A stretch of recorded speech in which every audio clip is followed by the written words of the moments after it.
Hindi, may mga nag-o-oppose. Yun nga lang, ang conditions ngayon lately, it's like, let's say, aside from ay wala, yung prangkisa niyo pala may problema.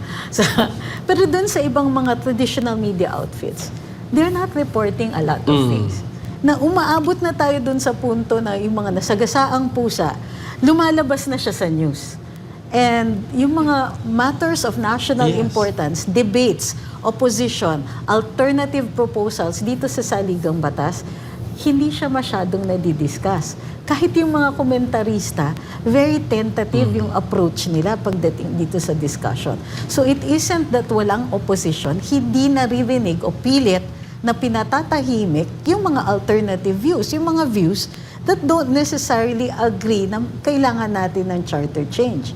Bukod pa dyan, na those who are in government na traditionally sumasalungat sa administrasyon ay parang hindi na traditional ngayon. So for whatever reason, kung bakit hindi na sila nag-o-oppose, ito yung nagiging resulta. Hoy, hoy, hoy, hoy, hoy, hoy. Bumisik ka na Pinoy. Hoy, hoy, hoy, hoy, hoy. Ano po ang assessment po ninyo? Nagsalita na po si Attorney Harry Roque. Mukhang ang dulo po ng mga banta ng martial law, term extension. Ano po ba ang mga safeguards ng 1987 Constitution laban po sa batas militar? Well, as we know, dun sa saligang batas natin, maaaring mag-declare ng martial law pero kailangan ang Kongreso ay mag-affirm nito at isi-set kung ano yung limits niya. Halimbawa, kung ganong katagal siya and so on. So, yun, tapos merong mahigpit ang mga requirements, kailangan lawless violence and so on. Maaari din i-review ng Korte Suprema yung existence ng lawless violence na yon. Ay, ng Kongreso din pala. So, in that case, yun yung sa totoo lang, dati akala natin napaka-stricto niyan eh. Pero nakikita natin that it is entirely possible na kapag kasundo mo ang Kongreso, then martial law can be even extended later on. So, and may precedent na nag-extend din tayo noon, panahon ng Marawi crisis, pero very limited geographically ang declaration. Doon lang sila sa conflict areas. Ngayon, ang possibility na nire-raise ni Attorney Harry would be a nationwide declaration. Maraming pwedeng gamitin. Gamitin nila yung sumabog a few months ago. Pwede nilang gamitin economic. Merong mga precedents for that. So, hopefully, it wouldn't be because ang gobyerno mismo ang gagawa ng conditions para sa deklarasyon niya. Pero nandun po yung mga banta ng term extension. Pasok po ba yun, ma'am? Pag martial law, halimbawa, tapos automatic, pwede na lang i-extend ang kanilang termino? Grabe pala yung trauma natin. National trauma yan eh. Kasi, big deal. Ganun ang ginawa. In the first Marcos administration, nagdeklara ng martial law para hindi na siya tumakbo uli muna for the presidency, tapos he set the conditions para tuloy-tuloy yung kanyang term. Kasi patapos na siya by that time, di ba? They were getting ready for elections. Nag-convene siya ng constitutional convention, and even yon naantala.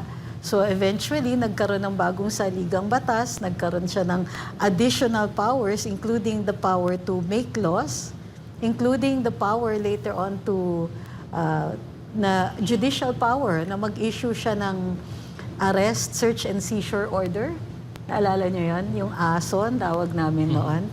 So, meron siyang judicial power, meron siyang power to make laws, tapos siya pa yung presidente. And then, of course, yung term niya was tuloy-tuloy habang existent daw yung threat. So yun yung national trauma natin na baka maulit yon. That's why ang daming nilagay na safeguard sa ating saligang batas.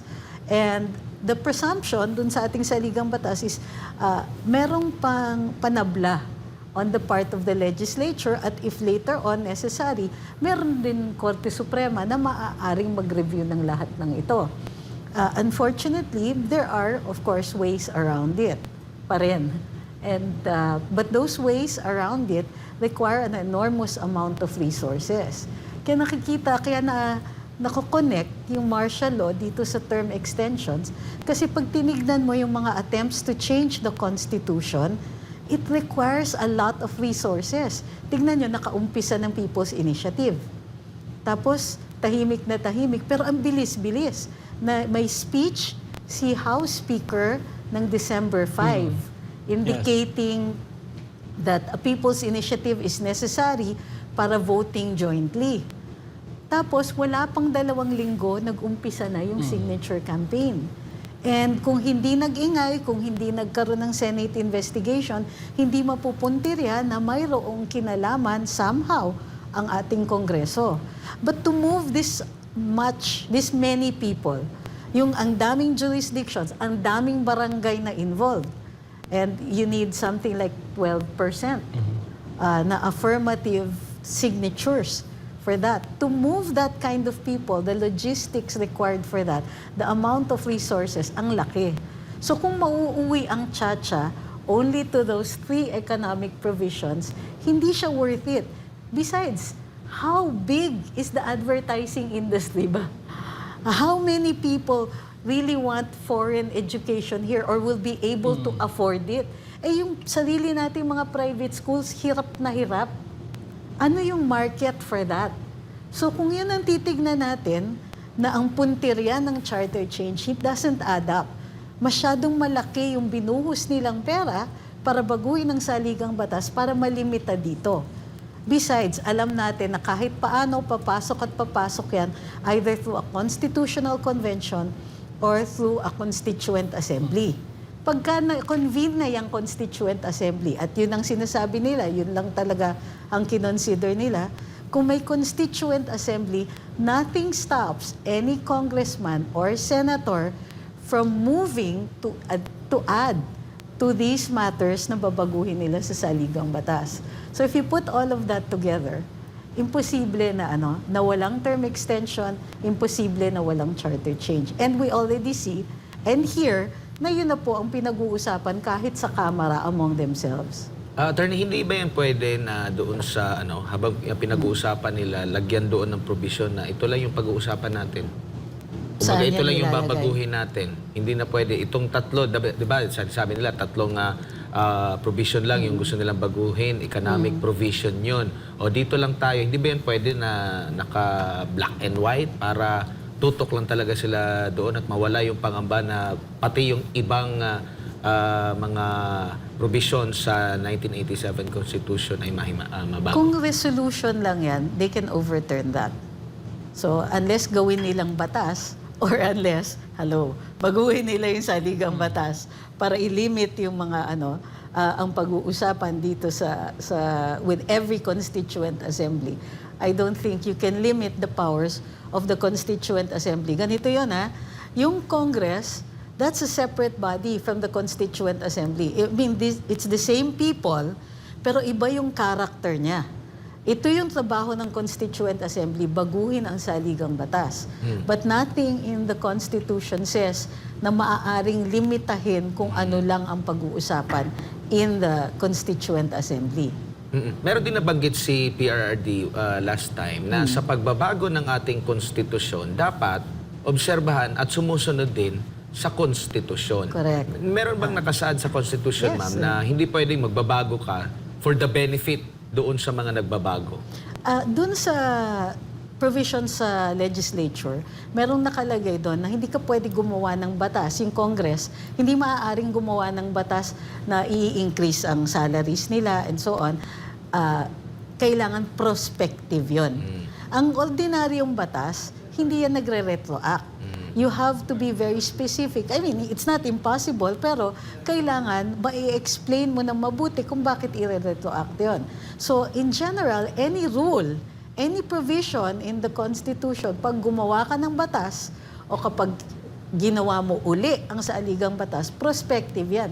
Hindi mo kunwari pwedeng arestuhin ng isang tao for a law that wasn't in existence at the time that he committed the act. So, ganun din, yung pag binago mo yung saligang batas, batas yan, so prospective yung application niya. Hindi yan retroactive. So kumbaga ma'am, once na halimbawa pagpalagay natin na yung nakatoka ngayon na magbago ng ating konstitusyon ay papakialaman nila yung term extension. Doon pa lang sa pakikialam nila sa term extension, yun yung naaprubahan, depektibo na yung ginawa nila. If that's what they are going to do. Kung kunwari, ang naririnig kasi natin, of course, there's no confirmation of this, is that babaguhin nila, pero iki-carry over lahat para hindi na mag-election muna. Magbabago yung rules, walang election, carry over lahat ng mga officials, magbabago lang yung designations nila kung magbabago nga yung forma ng ating gobyerno. So in that sense, parang they think that they can carry it out kasi carry over. Naalala ninyo nung 1986, nagka-revolusyon, nag-appoint ng mga OIC, yung presidenteng pumasok noon, si Cory Aquino. Originally, yung proposal was to carry over muna yung mga nakaupo. Pero dahil hindi nila pinagkakatiwalaan, baka very fragile yung bagong gobyerno at that time, hindi nila mapagkatiwalaan yung mga local government officials. So halos lahat yon pinalitan.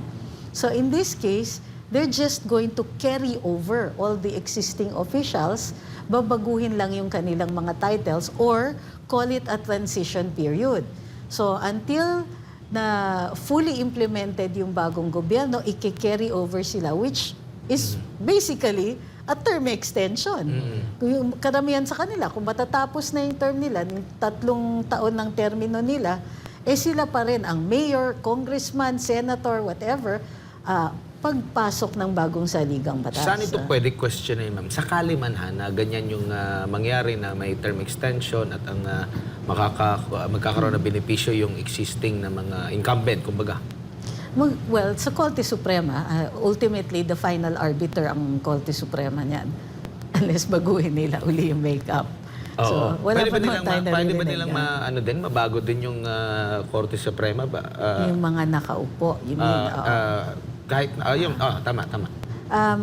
mahirapan sila rin kasi nga, hindi retroactive eh. So, kung ang mga mahistrado ng Korte Suprema ay may termino hanggang mag-75 years old sila, dapat justice pa rin sila at the time.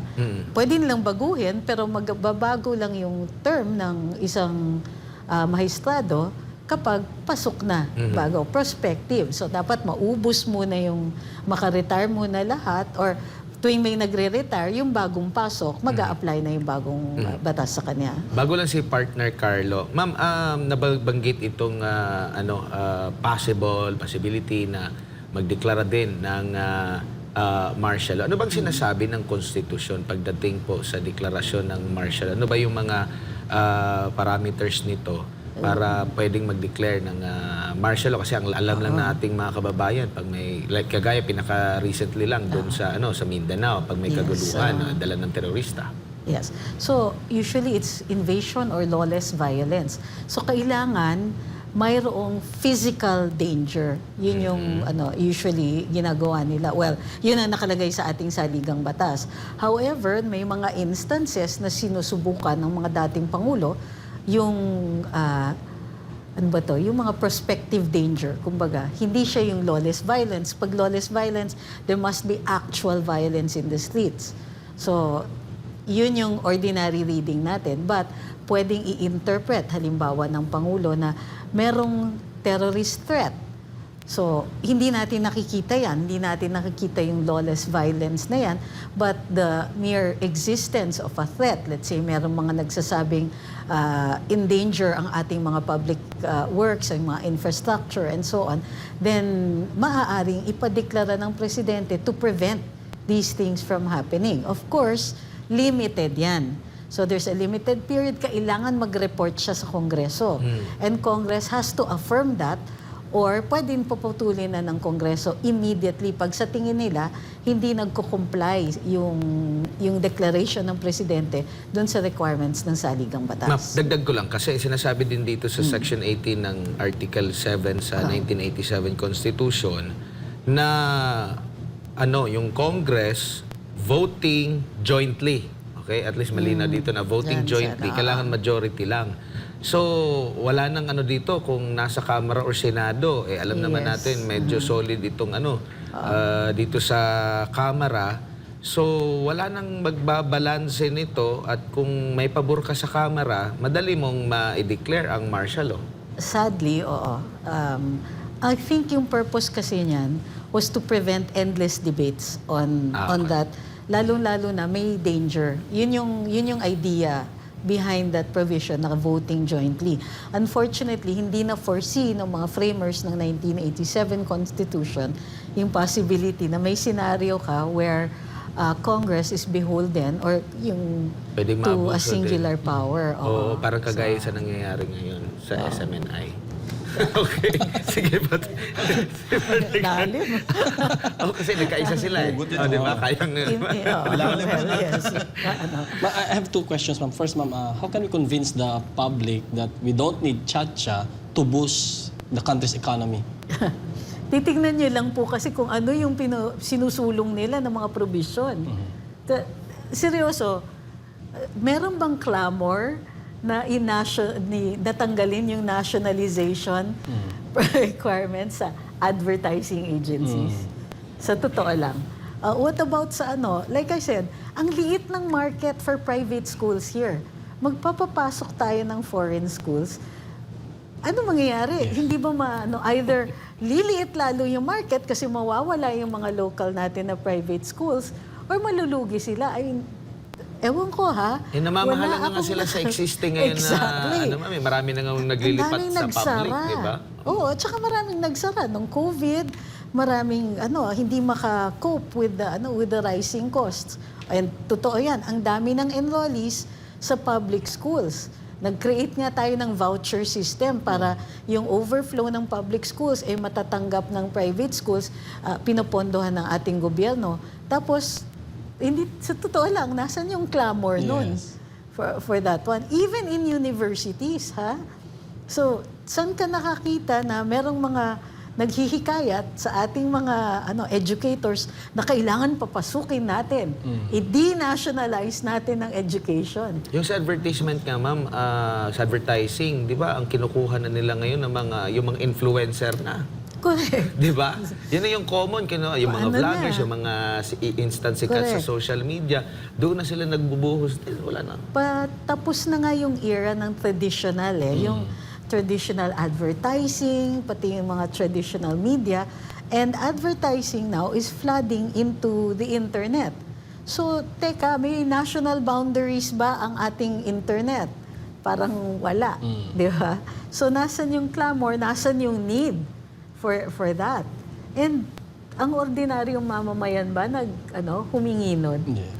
Tsaka yung Visceral mismong issues mga tayo, investors, wala akong narinig. Halimbawa, yung mga, anong tawag niya, mga Chamber of Commerce na, oy, ganito ang hiling namin sa Pilipinas Totoo yan. na luwagan ninyo. Iba ibang narinig natin. Correct. Mahal yung kuryente, mahal yung dyan, yung sa red tape, dyan kami na Kuryente, tubig, nababahala. transportation, traffic, ease of doing business. Ang kadamihan, and actually evidence ko to dun sa isang kaso, yung mga foreign businessmen, nakausap ko at tinatanong ko, ano ba talaga, what is the primary consideration para sa inyo when you want to invest sa isang bansa? Sabi nila, predictability. What does that mean? Sabi nila, kung may corruption, kaya nga nila yon. Basta, hindi yung biglang nagbabago yung presyo. So, predictable meaning may rules tayo and the rules are obeyed. Predictable, kahit ma-traffic dito, kung alam mo kung anong oras ka dadating, okay pa yan. They can still deal with business. Pero yung biglang tataas ang presyo, di nila kaya yon. Kung yung corruption masyadong rampant, na nagbigay ka na sa isang ahensya, biglang susulputan ka ng 5 na humihingi din. After that, tapos on a national scale, tatawagan ka, may hihingan ka ng mga politiko, and so on. So, or even, naalala niyo yung Piatco case? Dun sa umanga lang mga businessmen noon because okay na yung kontrata, they were already implementing it, and then hindi pala legal. So, nung na-dissolve ng Korte Suprema yon, nagdalawang isip din ang mga foreign businessmen. So, predictability should be the main factor. Yun ang ayusin natin para predictable yung traffic, sana mabilis. Predictable yung natin, yung presyo. Yung hindi every 2 months, nagtumaas na yung presyo ng kuryente ninyo, kuryente, tubig. Tapos pati internet. Predictable sana para alam natin na continuous ang internet, malakas, and maraming providers, no matter where you are. And sana if you're mobile, meron ka ring availability nun. Kung hindi natin masasagot yung mga ganyang klaseng factors, then what is the point in asking for foreign direct investments? Yes. And sinasabi nila, yung FDI, yung driving force ng pagbago ng saligang batas.